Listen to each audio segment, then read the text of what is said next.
saya joinnya telat, Bu. Apa? Saya cari joinnya telat, Bu. Jadi saya masuk videonya udah selesai, Bu. Oke, Rofifah,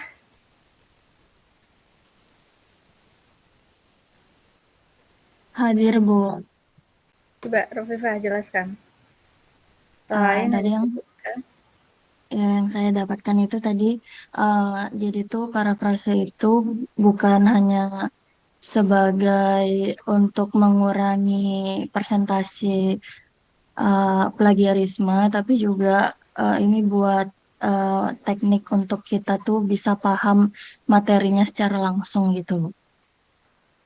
Oke, ya tadi itu ya yang Anda jawab sudah benar ya. Jadi mungkin hari ini saya nggak banyak menjelaskan ya, kita lebih banyak diskusi dan ini ya latihan ya. Baik, materi kita hari ini ya seperti dari video yang Anda tonton tadi, kita membahas tentang teknik parafrase gitu ya. Teknik parafrase itu penting gitu ya dalam penulisan karya ilmiah, baik itu skripsi maupun artikel itu ya, paper gitu ya. Nah, teknik parafrase ini salah satu cara kita gitu ya untuk mengurangi similarity index gitu ya. Jadi kalau nilai kalau mungkin Anda cek tadi itu ya Turnitin ya, ada tools gitu ya untuk mengecek plagiarisme gitu ya. Kalau misalkan presentasinya tinggi, Anda bisa itu ya menggunakan teknik parafrase ini gitu ya. Gitu.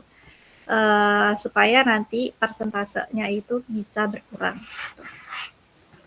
Lalu apa itu teknik parafrase ini? Nah, teknik parafrase ini merupakan cara ya menyampaikan kembali suatu ide, gagasan, atau informasi dari sumber asli dengan menggunakan kata, struktur kalimat, atau gaya bahasa yang berbeda tanpa mengubah kalimat, tanpa mengubah makna, gitu ya.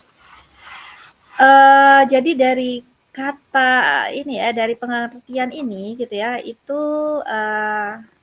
dengan menggunakan kalimat sendiri ya. Ya kalau ditanya nih, apa itu teknik parafrase gitu ya? Kalau misalkan jawabannya enggak teks seperti ini ya, textbook ini ya, mungkin Anda bisa menjelaskan. Pokoknya teknik parafrase itu kita menulis kembali gitu ya. Dari ide, gagasan atau informasi gitu ya sumber asli ini menjadi kalimat yang berbeda tanpa mengubah maknanya. Ya. Jadi kurang lebih seperti itu ya untuk teknik parafrase ini. Lalu untuk teknik parafrase ini gitu ya, itu banyak ya yang bisa kita ubah gitu ya. Yang pertama itu kita ganti sinonimnya gitu ya. Sinonim itu kata yang sama gitu ya. Contohnya di sini dia pakai metode gitu ya. Terus dia ubah dengan sinonim dari metode itu apa ya. Di sini dia menggunakan metode ia teknik gitu ya. Gitu. Setelah diparafrase gitu ya antara kalimat asli dan parafrase itu tidak mengubah kalimat aslinya gitu ya maknanya gitu. Kemudian yang kedua mengubah struktur kalimat ya. Mengubah struktur kalimat itu yang paling sering ya, paling mudah ya kita terapkan gitu ya. Kita ubah dari kalimat aktif jadi pasif atau sebaliknya dari pasif jadi aktif gitu ya. Contohnya di sini peneliti mengumpulkan. Nah, ini kan kalimat aktif ya, mengumpulkan. Kita ubah jadi pasif ya. Peneliti mengumpulkan data, berarti data ini objek jadi subjek gitu ya. Data dikumpulkan dengan memanfaatkan konfigurasi Wiener oleh peneliti. Gitu. Kemudian yang ketiga, mengubah bentuk kata ya. Jadi kalau mengubah bentuk kata itu dari kata benda kita ubah jadi kata kerja. Dari kata sifat kita ubah jadi kata benda ya. Dan lain-lain. Pokoknya kan bentuk kata itu apa aja? Ada kata benda, ada kata kerja, ada kata sifat gitu ya. Nah, itu bisa Anda ubah-ubah gitu ya. Contohnya di sini. Penggunaan metode geolistrik. Nah, di sini penggunaan itu kata apa nih? Penggunaan kata apa?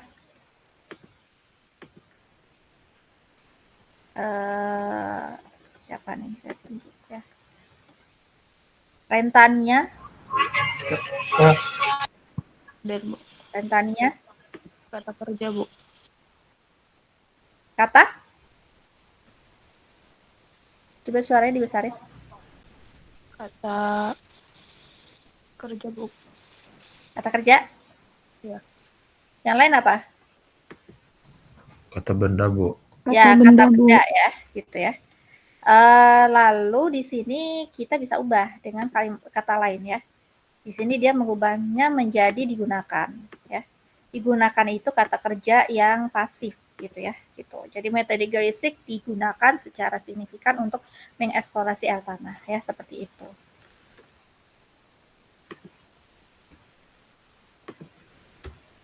Kemudian yang keempat, bisa kita kombinasikan atau pecah kalimatnya gitu ya. Jadi kalau misalkan kalimatnya panjang, kita singkat gitu ya, kalimatnya kita singkat gitu ya. Supaya ya ini kan ini kayaknya juga ini ya, paling bisa kita terapkan ya gitu ya. Terutama kalau ini ya, kalau satu kalimat itu terlalu panjang gitu ya. Terus kita ingin mendapatkan atau apa namanya, menyimpulkan makna apa ya dari kalimat yang panjang tersebut gitu ya. Ya, kita bisa menggunakan teknik parafrase ya. Contohnya di sini, metode seismik digunakan untuk memetakan struktur baper permukaan, terutama untuk mendeteksi patahan. Nah, di sini dia ini ya, apa namanya, untuk mendeteksi patahan gitu kan, itu kayak tujuan ya. Nah, di sini tujuannya itu dia pindahkan ke depan ya. Jadi untuk mendeteksi patahan, peneliti memanfaatkan metode seismik yang berfungsi memetakan struktur bawah permukaan. Nah, kalau di sini enggak ini ya, bukan kalimat panjang menjadi kalimat pendek ya, tapi lebih ke mengkombinasikan kalimatnya gitu ya. Lalu yang kelima itu mengubah sudut pandang.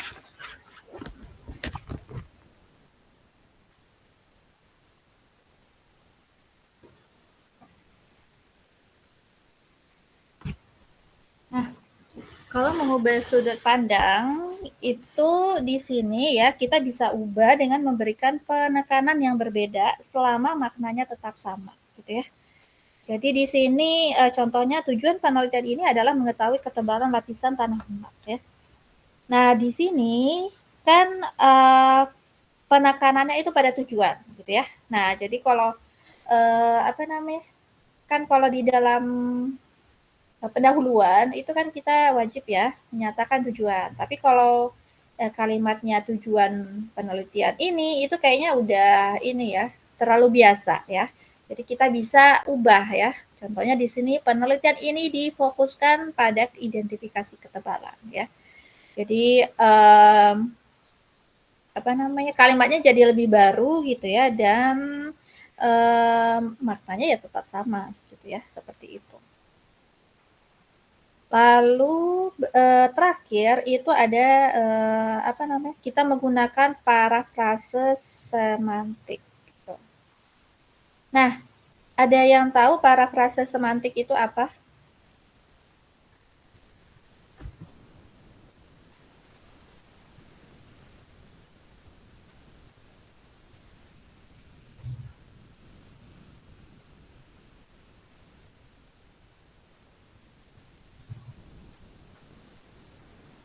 Ini Bu, kayak teknik menulis ulang suatu kalimat tapi maknanya masih sama Bu, dengan struktur yang berbeda. Iya, tadi siapa yang menjawab? Rafli Bu. Rafli. Iya, betul ya. Jadi parafrase semantik itu ya apa namanya, kita ungkapkan kembali suatu kalimat itu ya dari kata yang berbeda tapi tetap mempertahankan makna atau pesan yang sama ya. Jadi di sini semacam kesetaraan makna gitu ya. Kita di sini nggak mengubah subjeknya, nggak mengubah jenis katanya gitu ya. Tapi di sini kita ubah secara keseluruhan, tapi maknanya masih sama ya, masih setara ya, seperti itu. Nah, contohnya di sini aslinya fenomena likuifaksi sering terjadi pada tanah berpasir jenuh saat gempa, gitu ya. Nah, parafrasenya, gempa bumi dapat memicu likuifaksi, terutama di tanah pasir yang jenuh air ya. Nah, di sini Anda bisa lihat ya, ini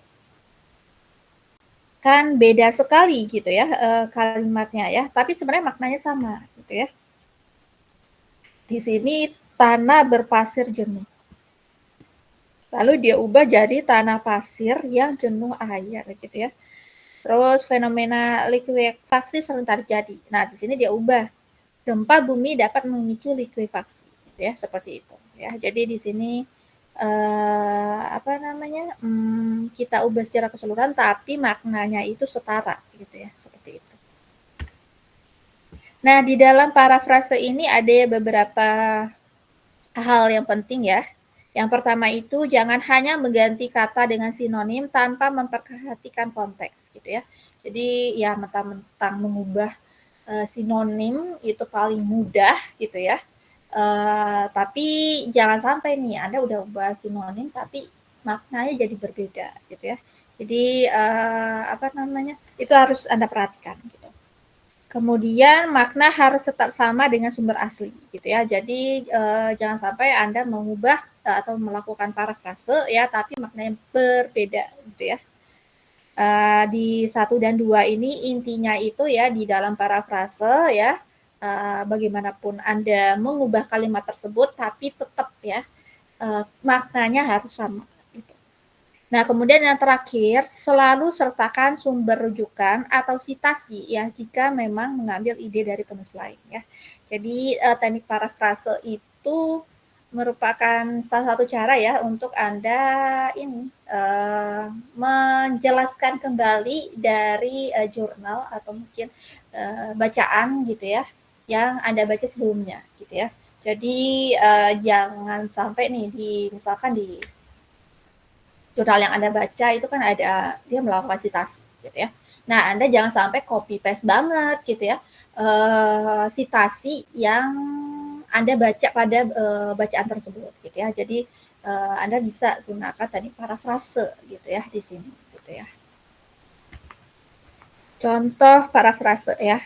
Teks asli. Metode geolistrik resistivitas merupakan salah satu teknik penting dalam eksplorasi bawah permukaan. Teknik ini digunakan untuk mengidentifikasi variasi resistivitas batuan yang berkaitan erat dengan kandungan mineral, air tanah, maupun struktur. Nah, di sini kita bisa melakukan parafrase ya, kombinasi gitu ya. Kombinasi yang pertama itu dari sinonim dan struktur kalimat ya. Jadi kita terapkan 2 langsung gitu ya.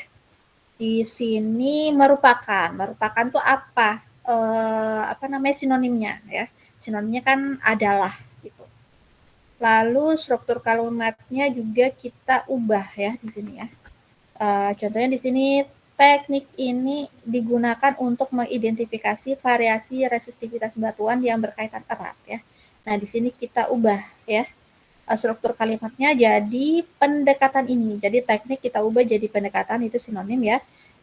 Digunakan jadi dimanfaatkan untuk mengidentifikasi jadi mendeteksi perbedaan nilai resistivitas batuan berkaitan erat, kita ubah jadi berhubungan ya, seperti itu. Kemudian kalimat panjang jadi kalimat pendek. Metode geolistrik resistivitas merupakan salah satu teknik penting dalam eksplorasi bawah permukaan. Teknik ini digunakan, ya ini yang tadi ya, yang asli. Nah, di sini kalimatnya panjang ya, kita ubah ya. Salah satu metode penting untuk eksplorasi bawah permukaan adalah geolistrik resistivitas ya. Kemudian teknik ini berfungsi mengenali perbedaan resistivitas batuan, titik gitu ya. Jadi kalau yang awalnya itu kalimatnya 1 nih ya, di kalimat kedua kan cuma 1 kalimat ya, sekarang kita pisah gitu ya, jadi 2 kalimat gitu. Terus Nah, ini untuk sudut pandang gitu ya. Fokus ke fungsi ya. Di sini contohnya metode geolistik resistivitas merupakan salah satu taktik penting dalam eksplorasi bawah permukaan. Nah, kita ubah jadi dalam eksplorasi bawah permukaan, metode resistivitas geolistrik banyak digunakan karena kemampuannya mengungkapkan variasi resistivitas batuan ya. Jadi di sini sudut pandangnya jadi berubah ya, tapi ya maknanya tetap sama gitu.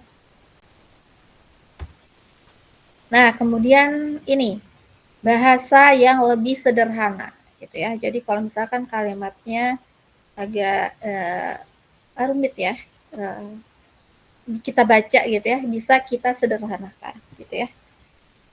Contohnya di sini parafrasenya ya dari kalimat yang sama tadi. Metode resistivitas geolistrik membantu peneliti mempelajari kondisi bawah permukaan. Nah, ini kan kalimatnya jadi lebih simpel gitu ya. Apa namanya? Ya kalau orang-orang awam gitu ya jadi mudah gitu ya mencerna isi ini kalimatnya gitu ya, dibandingkan metode geolistik resistivitas merupakan salah satu teknik penting dalam eksplorasi bawah permukaan. Itu kan kalimatnya lebih itu ya, lebih saintifik ya. Nah, sekarang kita ubah jadi lebih sederhana gitu ya. Ini kan kalau Anda baca ya, ini jauh lebih sederhana ya dibandingkan dengan kalimat yang seperti ini.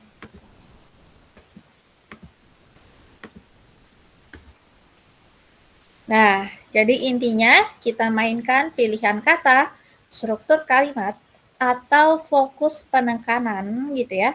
Asalkan maknanya itu nggak boleh berubah gitu ya. Pokoknya inti dari semua ini ya, kita ubah semua gitu ya, entah itu pilihan kata, struktur kalimat, fokus, tapi ini nggak boleh berubah ya, maknanya nggak boleh berubah. Nah, kemudian kalau untuk mengecek kesamaan naskah gitu ya, kita bisa menggunakan tools ya. Kalau sebelumnya dalam citasi kita pakai tools Mendeley ya. Nah, untuk yang pengujian naskah itu juga banyak tools yang kita bisa terapkan ya. Yang paling familiar itu Turnitin gitu ya. Oke, untuk uji kesamaan naskah itu definisinya ini ya. Jadi uji kesamaan naskah itu adalah proses untuk mengecek tingkat kemiripan isi suatu naskah dengan naskah lain yang sudah ada sebelumnya ya. Tujuannya ini biasanya untuk memastikan keaslian karya tulis dan menghindari praktik plagiarisme.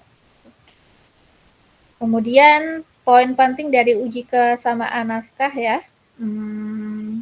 Untuk definisi gitu ya, kita bisa bandingkan teks yang ditulis dengan basis datanya gitu ya. Menggunakan ya perangkat lunak tadi, menggunakan tools yang tadi ya.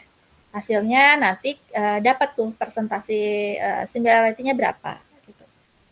Kemudian untuk output, persentase kesamaan atau similarity index. Kemudian yang kedua, highlight pada bagian teks yang mirip dengan sumber lain. Dan yang ketiga, daftar referensi sumber yang memiliki kemiripan. Ya. Jadi setelah Anda menggunakan Turnitin, biasanya di Turnitin itu ada banyak ya yang kita dapatkan informasi. Yang pertama itu persentasenya berapa, gitu ya.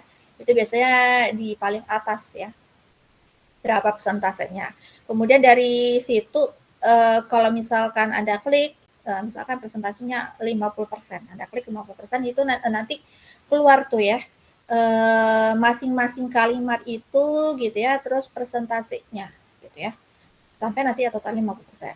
Jadi misalkan kalau dari 50% itu ya Anda cek ada kalimat yang satu kalimat yang dia terlalu tinggi gitu ya, nah itu Anda bisa ubah ya kalimatnya gitu ya, Anda parafrase gitu. Di situ biasanya yang apa namanya, yang terlalu tinggi itu biasanya di highlight gitu ya. Jadi ada lebih gampang gitu ya. Terus juga daftar referensinya juga ada di situ ya. Jadi Anda klik, oh itu tingginya itu similarity dari bacaan yang ini gitu ya. Jadi Anda bisa cek. Kemudian tujuan dari uji kesamaan naskah ini adalah yang pertama menjamin keaslian karya ilmiah Anda, gitu ya. Jadi naskah Anda dianggap asli, gitu ya, tidak plagiat, gitu. Kemudian membantu penulis merevisi bagian yang terlalu mirip dengan sumber asli, gitu ya. Jadi manfaat dari uji kesamaan naskah itu mempermudah kita untuk merevisi kalimat ya yang tadi mirip tadi. Gitu. Kemudian ya ketiga ini menjadi syarat administratif, gitu ya. Soalnya sekarang untuk uji kesamaan naskah itu wajib, gitu ya. Baik itu di ITERA sendiri gitu ya, yang nanti mungkin ada pilih skema tugas akhir biasa gitu ya, itu tetap gitu ya dicek Turnitinnya gitu. Biasanya nggak boleh lebih dari 20% gitu ya. Sama dengan artikel gitu ya, kebanyakan mereka kalau bisa ya 15% kayak gitu ya, kalau dia lebih bereputasi. Nah, ini alat tools yang sering digunakan ya. Turnitin, Authentic, plagiarisme checker ya, copy paste, Mardi gitu ya. Nah, tapi yang paling umum digunakan yang ini ya, Turnitin. Gitu ya. Tapi karena Turnitin ini berbayar gitu ya, jadi Anda bisa coba-coba deh yang lain-lain ini ya. Gitu. Ya, walaupun ini juga berbayar juga sih ya. Gitu. Oke, nah saya lanjutkan ya. Jadi untuk uji kesamaan naskah ini bukan sekedar mencari plagiat ya, tapi lebih ke pengecekan seberapa besar tulisan seorang penulis terinspirasi atau mengutip dari tulisan yang sudah ada, sehingga bisa diperbaiki dengan parafrase atau citasi yang tepat. Ya. Gitu. Oke, sampai di sini ada pertanyaan dulu.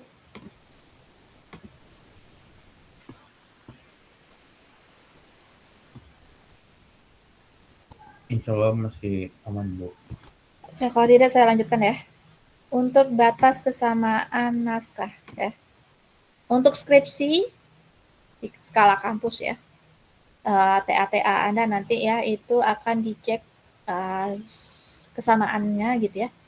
Biasanya maksimal 20-30% ya. Kalau lebih dari 30% itu Anda harus melakukan parafrase lagi gitu. Nah, kan beberapa ada kampus yang ya kurang dari 20% gitu ya. Nah, di sini yang dilihat bukan hanya total presentasi, tapi juga kemiripan per sumber. Misalnya tidak boleh ada satu sumber lebih dari 50% ya. Jadi kan tadi saya contohkan ya, misalkan uji total persennya itu adalah 50%. Nah, di saat Anda yang mengklik 50% itu ada satu kalimat itu ya, yang presentasinya itu udah 10% gitu ya. Nah, itu nggak boleh juga gitu ya. Jadi Anda harus melakukan parafrase. Lalu untuk artikel jurnal nasional terakreditasi gitu ya, itu umumnya ya kurang dari 25% ya. Kalau dia terakreditasi Sinta sampai 2 biasanya lebih ketat ya, kurang dari 20%. Gitu. Lalu untuk Scopus atau WOS ya, kurang dari 15 sampai 20% lebih disukai ya. Kemudian beberapa peneliti besar seperti Elsevier, Springer, YE bisa menolak langsung kalau lebih dari 20% ya. Jadi kalau misalkan Anda submit gitu ya, editornya itu langsung ngecek gitu biasanya ya, similarity-nya sebelum dibagikan ke reviewer gitu ya. Kalau misalkan itunya tinggi gitu ya, lebih dari 20% ya otomatis ditolak ya untuk yang skala nya itu lebih bereputasi gitu ya. Jadi dia nggak perlu lagi tuh editor memberikan naskah ke reviewer karena dari seleksi awal aja Anda sudah melanggar itu mereka gitu ya, aturan mereka ya yang similarity-nya tinggi.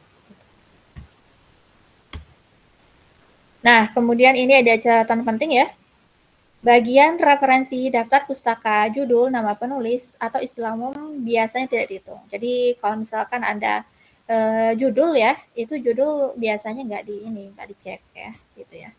Tapi ya judul Anda jangan sama persis juga lah, gitu ya, dengan artikel-artikel lain ya. Demikian juga dengan daftar pustaka nih ya. Daftar pustaka biasanya kan sering sama tuh ya. Ya kan karena daftar pustaka itu sudah standar gitu ya. Jadi biasanya sama gitu ya gitu. Nah, biasanya kalau diuji kesamaan naskah itu nggak dimasukin, nggak dihitung ya daftar pustaka. Gitu. Kemudian kemiripan tinggi pada metodologi masih bisa dimaklumi jika memang prosedurnya standar, tapi tetap harus diparafrase. Jadi biasanya kalau di bagian metodologi kan itu langkah pengerjaan sama gitu ya. Terus ya apa namanya rumus-rumusnya sama gitu ya, metodenya sama gitu ya. Nah, itu ya nggak apa-apa gitu ya, tapi ya lebih baik Anda gunakan teknik parafrase lagi. Gitu. Nah, yang nggak boleh itu ya, yang bahaya itu ya, Anda lakukan copy paste pada bagian pendahuluan, hasil, dan pembahasan ya. Nah, ini pendahuluan ini nggak sepele ya, gitu ya. Soalnya di pendahuluan ini itu apa namanya itu Anda membuat kalimatnya sendiri gitu ya. Di situ ada di pendahuluan itu ya. Ibaratnya itu kayak marketing pada tulisan gitu ya. Jadi di pendahuluan itu semua novelty, research gap gitu ya, tujuan gitu ya. Dijelaskan di situ ya di pendahuluan. Jadi kadang-kala itu bisa lebih susah gitu ya dibandingkan Anda menulis metodologi gitu ya. Ya, karena susah itu kadang ada yang pakai cara cepet gitu ya. Dipakai aja dari pendahuluan artikel sebelumnya gitu ya, artikel lain gitu ya. Nah, itu bahaya gitu ya, nggak boleh gitu seperti itu. Demikian juga dengan hasil dan pembahasan gitu ya. Jadi untuk hasil dan pembahasan itu selain Anda menjelaskan hasil, tapi Anda juga menggunakan pembahasan ya. Pembahasan di sini itu biasanya menggunakan merujuk ya pada literatur yang literatur lain untuk menguatkan argumentasi Anda gitu ya.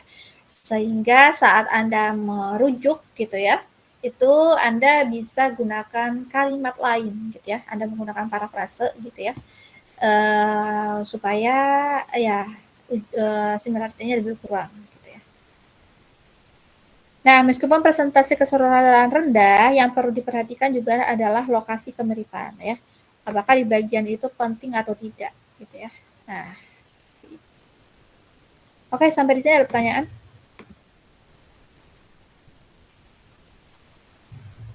Nah, kalau tidak itu ya kita latihan ya. Latihannya melakukan parafrase dari kalimat ya. Ini kalau udah Anda itu apa namanya?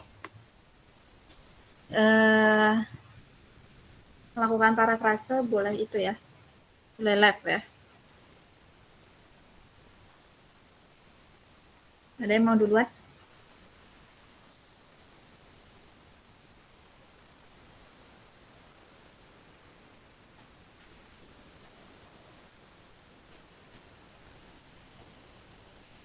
Izin Bu, ini latihannya ada kayak kemarin ada contoh teksnya atau Oh ya, teksnya bebas untuk kita, Bu? ini kita ini ya lisan ya, biar cepet aja ya. Jadi saya kasih bacaan ya, nanti Anda melakukan parafrase ya. Ada yang mau duluan? Udah, ini Saya, Bu. ini ada beberapa bacaan ya. Oke, yang pertama untuk perhitungan gaya berat ya. Jadi ini untuk metode gaya berat.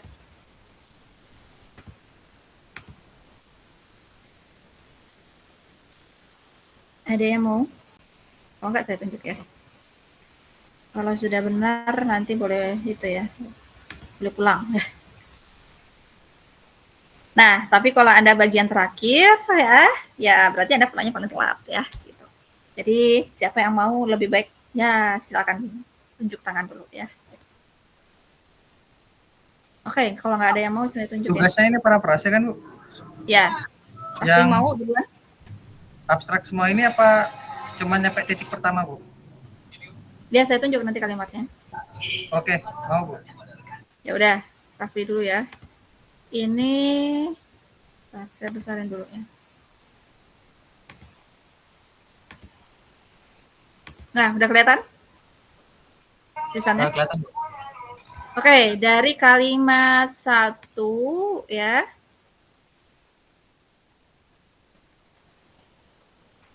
Sampai kalimat 2 ya. Nah, coba kamu lakukan parafrase.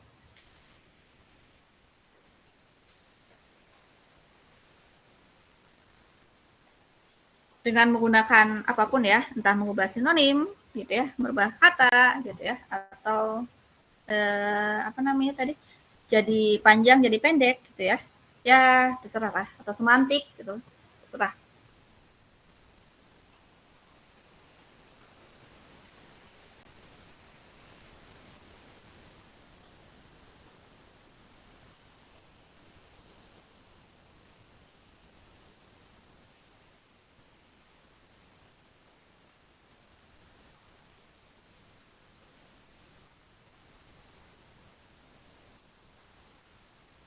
Udah, Rafli? Oke, udah Bu. Coba ya Bu. Ya, coba. Salah satu parameter penting yang terdapat pada gaya di permukaan bumi adalah gaya berat dan anomalinya, yang merupakan hal yang erat kaitannya dengan geoid. Geoid itu sendiri memiliki arti sebagai sebuah pilar dalam ilmu geodesi dan fungsi utamanya adalah sebagai referensi vertikal di suatu wilayah. Sudah Bu? Oke, apa yang kamu ubah tadi? Yang saya ubah tadi kan harusnya gaya berat dan anomalinya di depan Bu. Struktur kalimatnya saya balik Bu. Jadi ke parameter penting yang terdapat pada gaya di permukaan bumi adalah gaya berat dan anomali. Jadi dibalik ke tengah gitu Bu. Terus yang saya ubah juga kata-katanya Bu, kayak referensi vertikal di sebuah wilayah itu saya ubah di suatu wilayah. Terus Nah, itu berarti apa? Yang kamu ubah tadi contohnya apa ya? Kamu sebutin yang kamu ubah misalkan tadi sinonimnya gitu ya. Terus habis itu katanya. Nah, apa aja yang teknik yang kamu gunakan di sini dalam menggunakan parafrase ini? tadi saya lupa lagi Bu, nama-namanya ada 3 tadi Bu. Ngubah sinonim, terus ngubah Sinonim. struktur kalimatnya Bu. Sama struktur kalimatnya Bu. Oke, sudah. Pulang ya.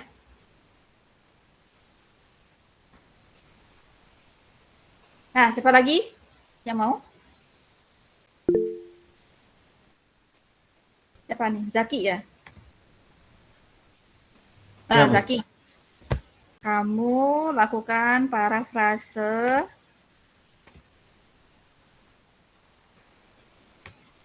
kalimat apa namanya? Ini ya. 2 dan 3 ini.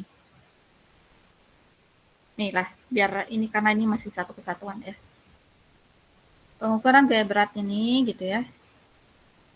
Sampai ke sini.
Izin jawab Bu ya.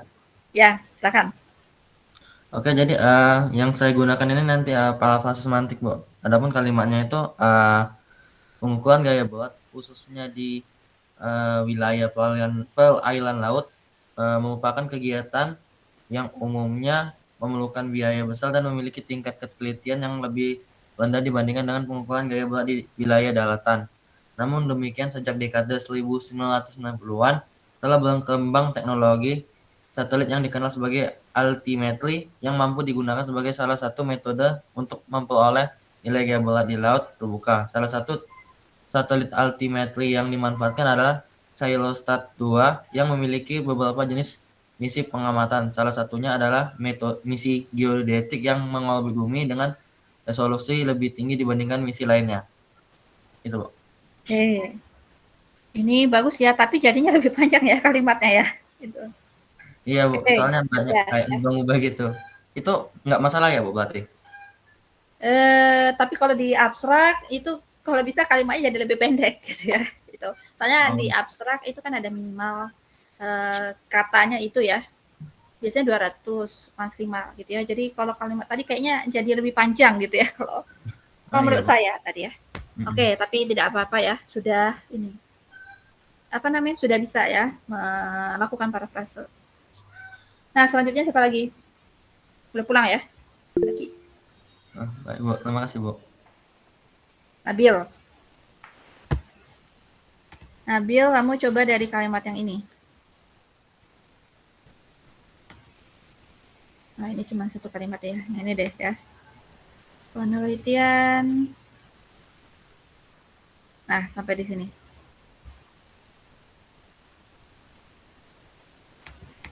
Oke, sebentar ya, Bu.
Oke, Bu.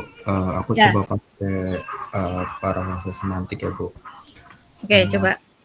Ini aku coba rubahnya menjadi estimasi anomali gaya berat pada penelitian ini diperoleh dari hasil pengolahan data altimetri satelit Kirosat 2. Suaranya kurang jelas ya. Oh, kurang jelas, Bu. Sebentar. Ya.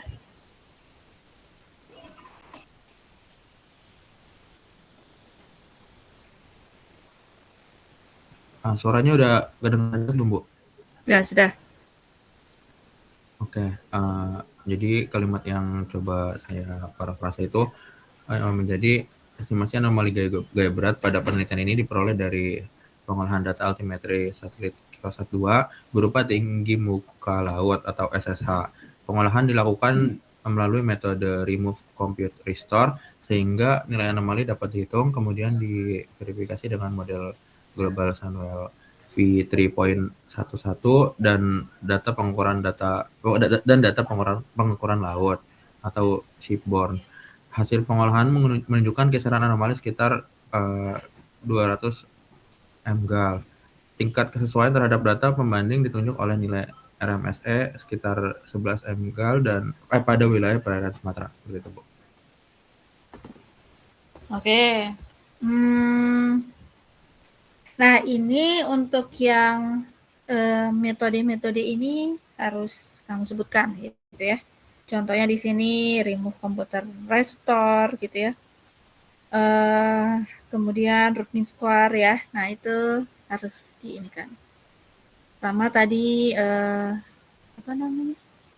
Alatnya gitu ya. Di sini dia pakai Biostat 2. Oke, sudah. Boleh pulang ya. Terima kasih, Bu. Siapa lagi?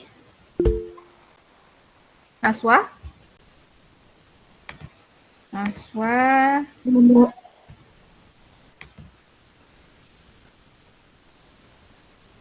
Oh, ini karena ada kata hal jadi agak ini ya. Saya sambung ya. Dari ini aja duluan.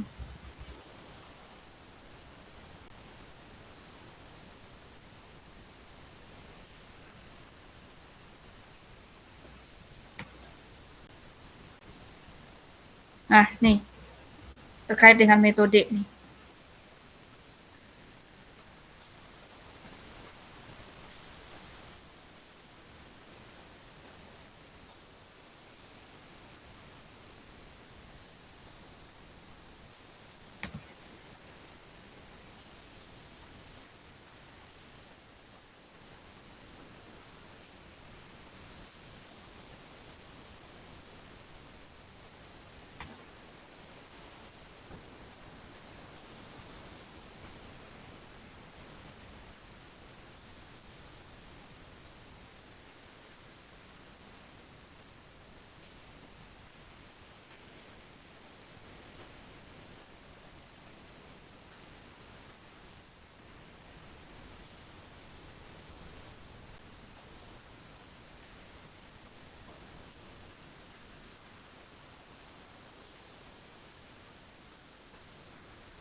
Baik Bu, saya akan mencoba menjawab.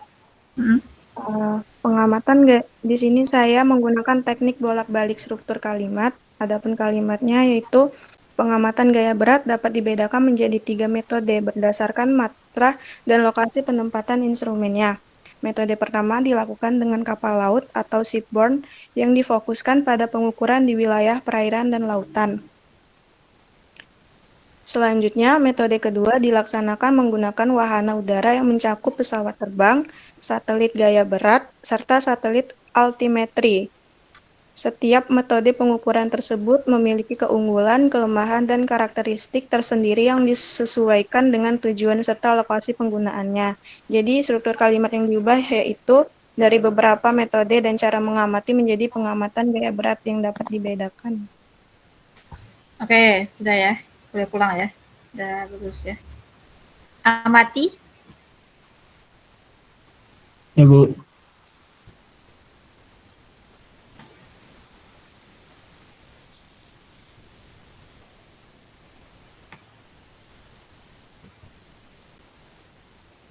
Dari Gewit ya. Nih, sampai sini.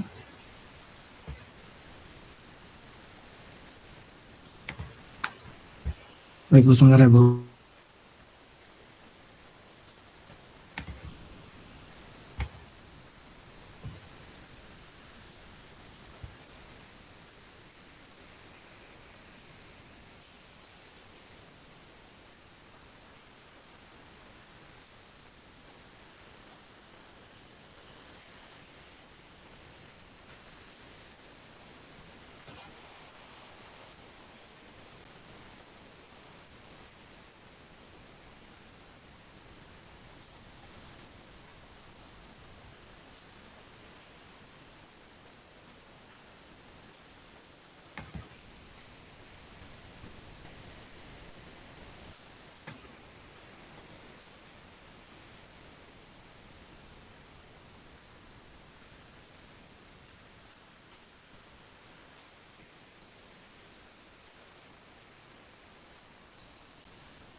Izin menjawab ya Bu.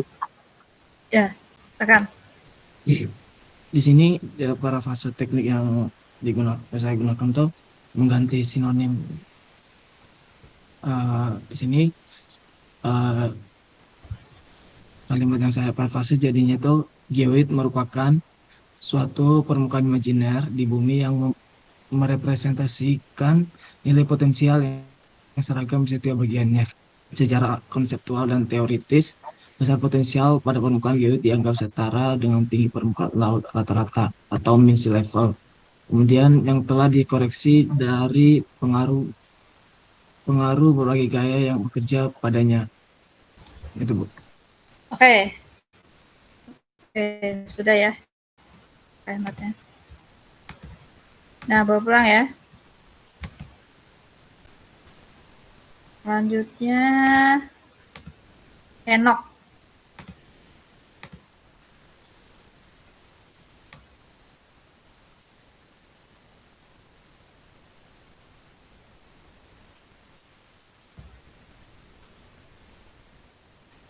Simbolnya agak ini ya. Nah, ini aja deh tautan ya.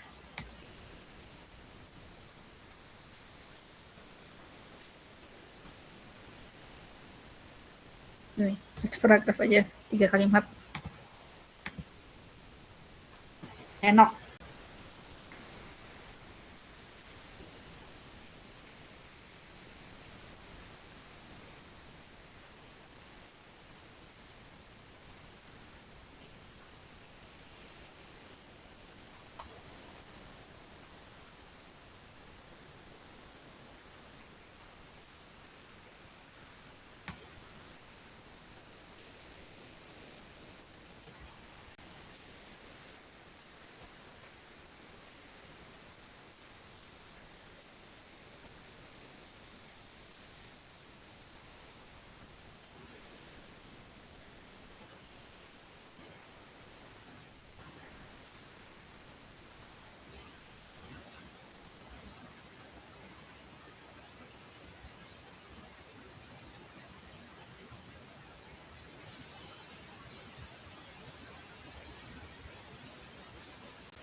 Ya, Enok.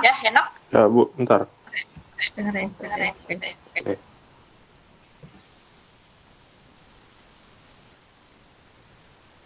Karena adanya tingkat resiko yang lebih tinggi dan biaya